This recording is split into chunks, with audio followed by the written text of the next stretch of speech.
વિમાન દુર્ઘટનામાં જંબુસર તાલુકાના સારોદ ગામના યુવાન સાહિલ સલીમ પટેલનું દુઃખદ અવસાન થતાં સમગ્ર ગામમાં શોકની લાગણી વ્યાપી ગઈ છે। લંડન જવા માટે હસતા ચહેરા સાથે ઘરેથી નીકળેલા સાહિલના નિધનથી પરિવાર પર આપ તૂટી પડ્યું છે। મૃતક સાહિલ પટેલના પરિવારજનો સાથે વાતચીત દરમિયાન તેમની આંખોમાં આજે આંસુ જોવા મળ્યા હતા।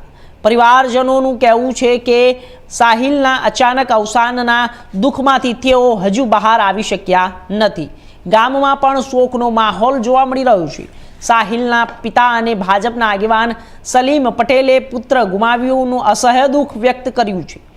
પરિવારજનો દ્વારા સરકાર સમક્ષ ન્યાયની માંગ કરવામાં આવી છે। પરિવારનો આક્ષેપ છે કે દુર્ઘટના બાદ એર ઇન્ડિયા અને સંબંધિત તંત્રના અધિકારીઓ દ્વારા અનેક આશ્વાસનો આપવામાં આવ્યા, પરંતુ હવે તેમની તરફથી કોઈ યોગ્ય પ્રતિસાદ મળી રહ્યો નથી। પરિવારજનોનું કહેવું છે કે તેમને માત્ર વચનો જ આપવામાં આવ્યા છે, જ્યારે તેમની સમસ્યા અને પ્રશ્નોનું હજુ સુધી સંતોષકારક ઉકેલ આવ્યો નથી।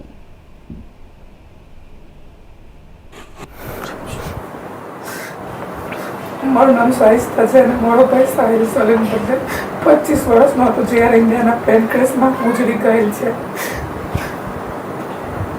ઇન્વેસ્ટિગેશન તો થવું જ જોઈએ, કેમ કે અમને એવો ન્યાય મળવો જોઈએ કે આ જેની ભૂલના કારણે કે જેની બી જ્યાં સાજિશના કારણે થઈ હોય તો અમને ઇન્સાફ તો મળવો જ જોઈએ, કેમ કે જીના લીધે કરતા હોય તેને સજા મોત નહીં મળવી જોઈએ। મારો ભાઈ તો બેકસૂર હતો, વગર ગુને ગુજરી ગયો। મેં એટલી ખુશીથી બેગ્સને બધું પેક કરીને મોકલો તો મારા હાથથી બેગ્સ પેક કરી હતી। ખુશી જરા તો અમને તો ખબર બી ના કે એને મૈયા અહીંયા ઘરે આવશે।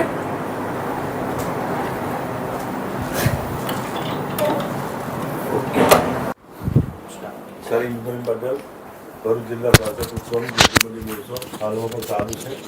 આ પ્લેન કેસમાં મારો છોકરો થઈ ગયો। એ પ્લેન ખરેખર દિલ્હીથી નીકળ્યું ત્યારે એની ટિકિટની એસી ના ચાલતા હતા અને એ પેસેન્જર અમદાવાદ એરપોર્ટની ઉપર ખરેખર જોવા ગયેલી પછી તો ઉડાડવું જ ના જોઈએ ઓની પાસે